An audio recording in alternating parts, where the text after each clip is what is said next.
Hello, जय हिंद दोस्तों। जैसा कि हमने कल की वीडियो में देखा था, कल मैं एक वीडियो बना रहा था, लेकिन क्या है, वीडियो का टाइम बहुत शॉर्ट हो गया था, इसलिए वो शॉर्ट ही बन गया, 2 मिनट का वीडियो। तो शॉर्ट में उसको देख लेना। अब आज हम बात करते हैं। तो देखो, कल हमने ये बात किया था कि जो हमारा पुराना टास्क है, यानी कि जो सबसे फर्स्ट दिन का टास्क था, उसमें हमको कोई से भी एक पेपर लेके सब इंजीनियर का वो सॉल्व करना था। उसके बाद अगर 8 नवंबर का सॉल्व नहीं किए हो तो कल 8 नवंबर का सॉल्व कर लेना था। मतलब कि आज 8 नवंबर का सॉल्व कर लेना था। तो हमने आज 8 नवंबर वाला सॉल्व कर लिया है। अब अगर किसी ने 8 नवंबर का पहले कर लिया था तो वो दूसरा कर लिया होगा, यानी कि दो पेपर हमारे सब इंजीनियर के सॉल्व हो चुके हैं। एक कल हो चुका था और एक आज हो चुका है ना? तो उसके बाद हमको क्या करना है, देखो आज हमने क्या क्या किया, पहले हम लोग उसको डिस्कस कर लेते हैं, उसके बाद मैं आगे की प्लानिंग बताता हूँ। तो देखो, सबसे पहले जो हमारे जो आज का ये टुडे वर्क, ये हमने क्या क्या चीज़ कंप्लीट किया। सबसे पहले हम लोगों ने ये जो 8 नवंबर का जो पेपर है, इसको हमने कंप्लीट किया। इसके अलावा कोई भी पेपर हो सकता है, सब इंजीनियर वाला। उसके बाद फिर separated easy, moderate and difficult question, ये हम लोगों ने अच्छे से देखो। अगर टेक्स्ट बुक में टेस्ट दे रहे हैं तो ऑटोमेटिक पता चल जाता है। और अगर हमको कैसे फाइंड आउट करना है कि इजी है, मॉडरेट है, डिफिकल्ट है, तो जो क्वेश्चन बहुत इजी हैं, 1 नंबर के हैं, मतलब 1 नंबर के तो हैं ही, जो सिंपल लाइनर, वन लाइनर हैं, वो क्वेश्चन इजी में आ जाएंगे, जो हमको आसानी से बनते हैं, जो हमारे पढ़े हुए हैं। मॉडरेट वो हैं जिनमें थोड़ा सा हमको दिमाग लगाना पड़ रहा है। डिफिकल्ट वो हैं जिनमें हमें कभी पढ़े नहीं, या फिर हमको करने में टाइम लग रहा है, तो वो क्वेश्चन डिफिकल्ट क्वेश्चन में आ जाएंगे।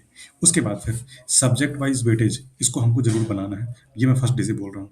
क्यों बोल रहा हूँ, इसकी बात हम लोग आगे करेंगे। उसके बाद फिर इंपॉर्टेंट एंड रिपीटेड टॉपिक, कौन से टॉपिक रिपीटेड हैं जो दोबारा आए हुए हैं इन दोनों पेपर में, ये हमको देखना था। उसके बाद फिर टाइम मैनेजमेंट, इसके तो कोई दिक्कत ही नहीं है, 3 घंटा बहुत ज़्यादा होता है, तो टाइम मैनेजमेंट का तो हमको सोचना ही नहीं है। अब देखो, हमको कल क्या करना है। अब देखो, कल तो वैसे होली है, तो हैप्पी होली सब लोगों को। अब कल देखो, होली तो हम लोग खेलेंगे ही, और साथ में क्या है कि थोड़ा सा हम लोगों को क्या है कि होली से हट के भी चीज़ें करनी है, क्योंकि होली के चक्कर में ही हमको रुके नहीं रह जाना है। गैप हम लोग कर सकते हैं, लेकिन हमको गैप नहीं करना है। हम थोड़ा सा टाइम, 5-6 घंटे जो हमारे शाम का टाइम है, वो हम लोग यूटिलाइज करेंगे। दिन भर में अपन होली अच्छे से सेलिब्रेट करेंगे सबके साथ में, है ना? अब क्या करना है हम लोगों को, सबसे पहले एनालाइज वन मोर सब इंजीनियर प्रीवियस ईयर पेपर। तो एक प्रीवियस ईयर पेपर हम लोग को आगे, अगर देखो, अगर हमारे पास फुल टाइम है, वैसे वैसे हम लोग 6 घंटे में तो आराम से कर सकते हैं, इसलिए मैंने इसको ले लिया है। तो हमको क्या करना है, एक नया पेपर सब इंजीनियर वाला, एक दिन का और बचा है इसमें, 2022 वाला, तो उसको हम लोग को क्या करना है, उसको हम लोग को सॉल्व कर लेना है। 3 घंटे से कम में सॉल्व करना है, क्योंकि टेक्निकल क्वेश्चन ही कर रहे हैं, 100 क्वेश्चन कर रहे हैं, 200 क्वेश्चन हम लोग को नहीं करना है अभी, क्योंकि नॉन टेक का पैटर्न बिल्कुल बदल चुका है। जो पहले आया था वो नहीं आएगा, तो उसको करने का मतलब नहीं निकलता है। केवल हम लोग मैथ, रीजनिंग, इंग्लिश के क्वेश्चन देख सकते हैं, बाकी क्वेश्चन देखने का कोई मतलब नहीं है। चीज़ें बहुत सारी चेंजेस हो चुकी हैं, क्योंकि बहुत टाइम हो गया। उसके बाद फिर डिफिकल्टी लेवल हम लोग को देखना है उन क्वेश्चनों के, क्या वो इजी वन लाइनर थे तो कौन से थे, तो ये हम लोग को देख लेना है। उसके बाद फिर पेपर वाइज और सब्जेक्ट वाइज वेटेड, जो हम लोग अभी पहले कर रहे थे, वही चीज़ हमको करना है। उसके बाद न्यू पैटर्न तो हमको मिल ही चुका है, और अनएक्सपेक्टेड क्वेश्चन ये हमको देखना है।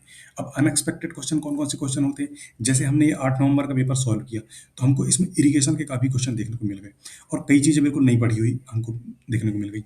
तो इस तरीके से हमको पता चलता है कि नहीं, ये चैप्टर जो है मैंने नहीं पढ़ा है, तो इसको मैं पढ़ लेता हूँ, क्या पता ये दोबारा आ जाए, तो ये मेरे से छूटे ना। तो ये हम लोगों को कर लेना है। उसके बाद फिर क्रिएट कंपैरिजन बिटवीन। अब देखो, हमको कंपैरिजन क्या करना है, जो हमने 7 नवंबर को उस दिन को सॉल्व किया था, 8 नवंबर का जो हमने आज किया है, और जो हम कल करेंगे, इन तीनों पेपर को हमको कंपैरिजन करना है कि हाँ, कौन कौन से कॉमन टॉपिक थे, या हमारे नंबर कितने में फ्लक्चुएट कर रहे हैं, क्या बराबर नंबर आ रहे हैं, क्या हो रहा है, ये सारी चीज़ें हम लोग को देख लेनी है। उसके बाद फिर अब अपकमिंग जो है,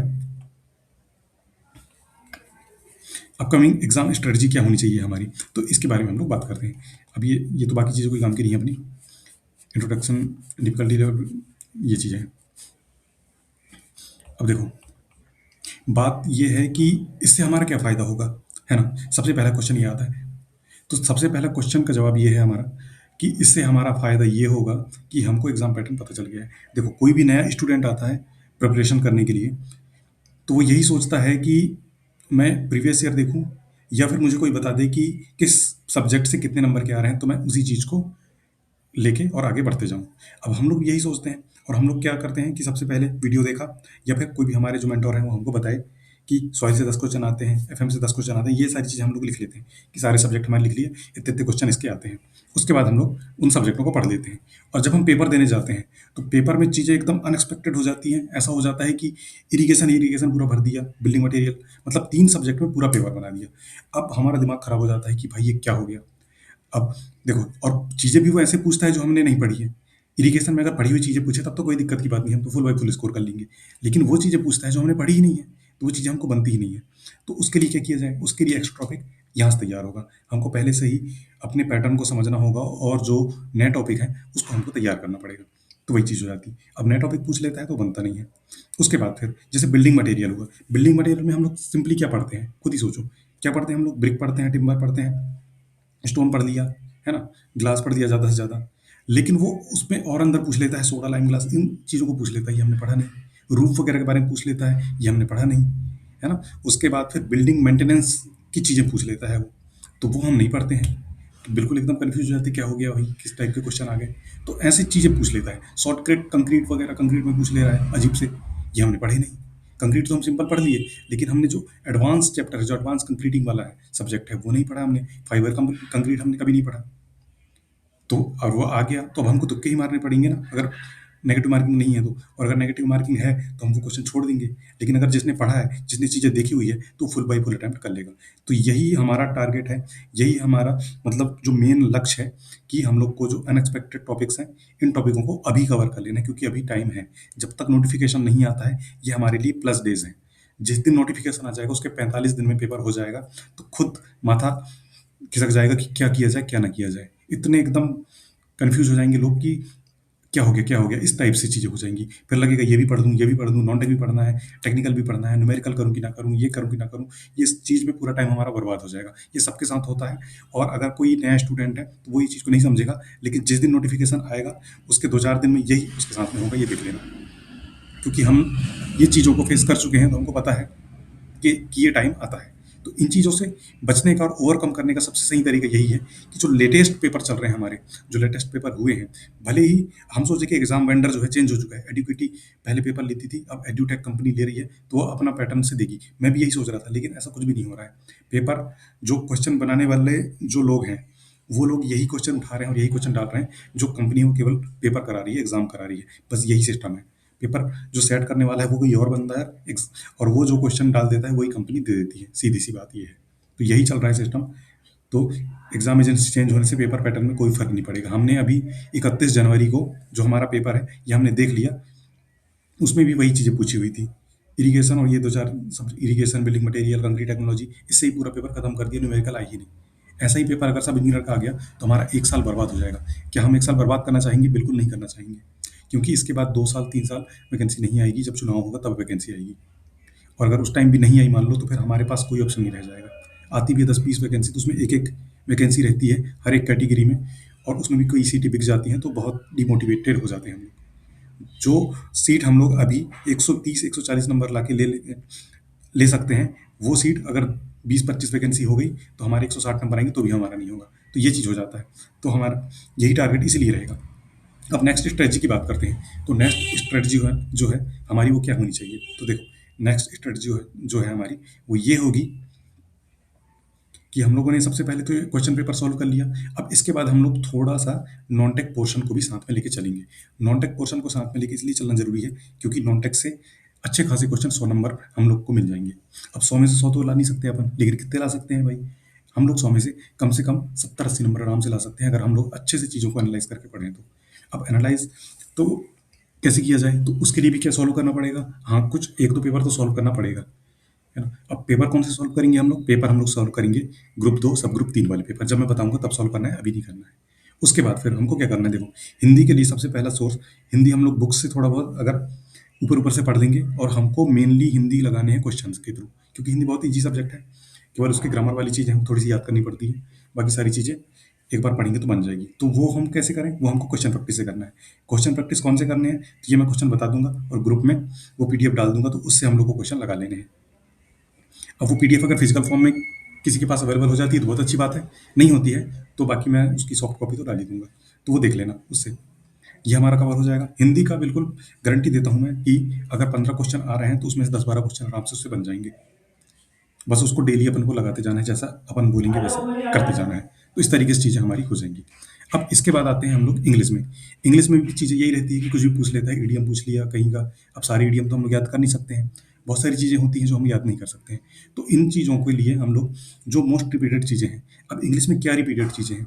अब अगर हम पुराना पेपर देखेंगे, तो उसमें क्या आता है देखो, एक्टिव वॉइस, पैसिव वॉइस आता है, डायरेक्ट इनडायरेक्ट स्पीच आता है, ये 100% आने हैं। यानी कि 4 नंबर यहाँ से हमारे कन्फर्म है, 3 से 4 नंबर। तो इसको हम क्यों छोड़ें? इसको तो हमको ज़रूर करना है। अब ये कहाँ से करेंगे? ये भी हम वही तरीके से करेंगे जैसा मैं बताया, क्वेश्चन के थ्रू करेंगे। और बाकी इनके जो पैटर्न रहते हैं वो हम यूट्यूब में देख लेंगे, तो उससे क्या है कि हम लोग को थोड़ा-थोड़ा आइडिया लग जाएगा। और बाकी क्वेश्चन प्रैक्टिस करते जाएँगे तो चीज़ें कवर हो जाएँगी। फिर बचा हमारा क्या? मैथ, रीज़निंग, ये वाले सब्जेक्ट बच गए, कंप्यूटर बच गया। तो इनको भी हमको इसी तरीके से करना है। तो एक मैं डेडिकेटेड वीडियो इसके लिए बना दूँगा, जब मेरे पास सारे सोर्स इकट्ठे हो जाएँगे कि इस तरीके से इसको करना है, तो हम साथ में लेके चलते जाएँगे। तो नेक्स्ट जो सेशन रहेगा, उसमें मैं बताऊँगा कि नॉन टेक वाला कौन-सा पेपर सॉल्व करना है और कैसे सॉल्व करना है, ये तरीका बताऊँगा। तो उसको सॉल्व कर लेना, तो उससे भी हम लोग को एक आइडिया लग जाएगा कि किस तरीके से क्वेश्चन पूछे जा रहे हैं और किन टॉपिकों से आ रहे हैं।